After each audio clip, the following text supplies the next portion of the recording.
नमस्कार। लोक कथाओं की श्रृंखला में आज आपके लिए प्रस्तुत है बहादुर चिड़िया की कहानी। एक चिड़िया थी, उसके अंडों को एक राजा ने चुरा लिया। चिड़िया पहले तो हिम्मत हार गई, बहुत रोई, लेकिन उसने क्या किया कि सोचा कि कुछ तो करना ही होगा। तो उसने घोंसले से बाहर निकल के छोटी छोटी टहनी को, छोटे छोटे सींग को इकट्ठा कर लिया और इकट्ठा करके उससे एक गाड़ी बना ली। उस सींग की गाड़ी पे बैठ के चिड़िया आगे बढ़ी। जब थोड़ा आगे बढ़ी तो रास्ते में उसे गोबर मिला। गोबर ने पूछा, चिड़िया मौसी कहाँ जाते हो?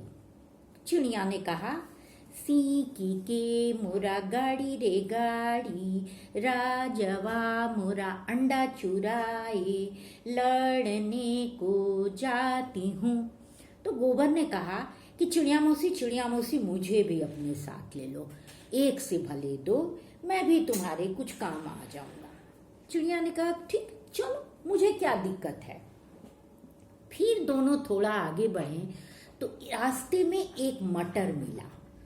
मटर ने भी पूछा, चिड़िया मौसी तुम लोग कहाँ जा रहे हो?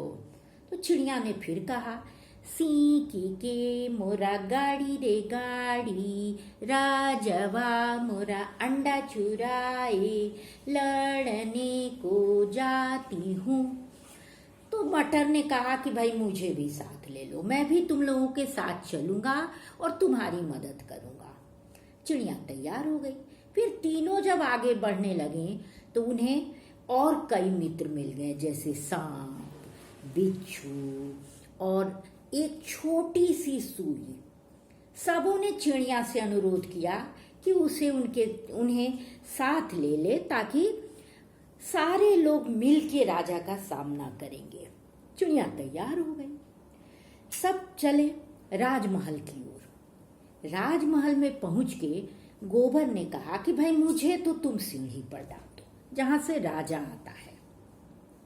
चिड़िया ने गोबर को सीढ़ी पर रख दिया। घर के अंदर आई तो बिच्छू ने कहा कि मुझे लालटेन के पास रख दो, मैं वहीं सुरक्षित हूं।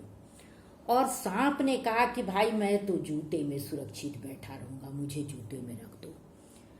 मटर ने कहा कि चिड़िया मौसी तुम तो मुझे आग में रख दो, मैं वहां सुरक्षित रहूंगा। और सुई ने कहा कि मुझे तुम भात के अंदर डाल दो और देखो मेरा कमाल। वो सारी व्यवस्थाएं हो गई। उसके बाद चिड़िया छुप के खुद एक किनारे बैठ गई। राजा आया। राजा को तो कुछ पता नहीं था।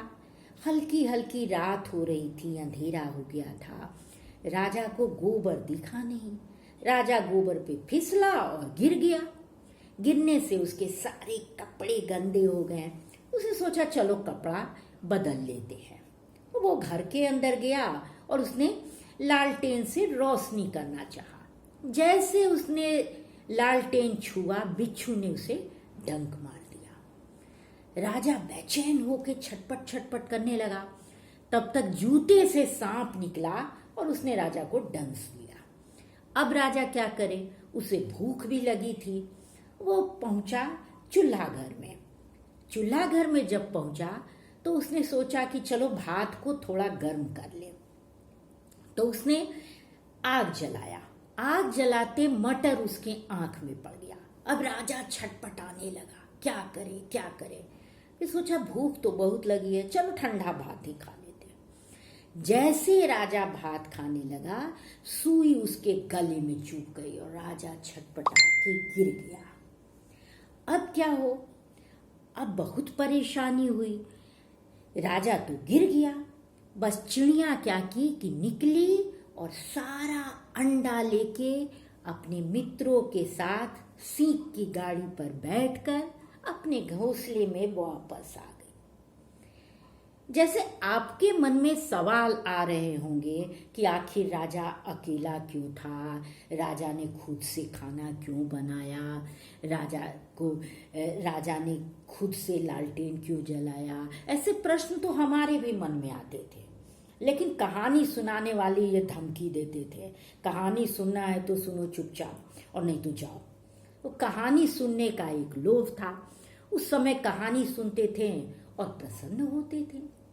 जैसे जैसे उम्र की दहलीज पार होने लगी तो मन में एक उत्तर सा दिखने लगा, कुछ सूझ सी आने लगी कि अगर कहानी के सारे पात्र को दरकिनार कर दें तो ये कहानी एक बहादुर व्यक्ति की है, एक बहादुर इंसान की है जिसने अपने हौसले और अपने मित्रों की मदद से एक शक्तिशाली व्यक्ति को पराजित कर दिया। कहिए कहानी अच्छी लगी तो फिर धन्यवाद, कल फिर मिलते हैं।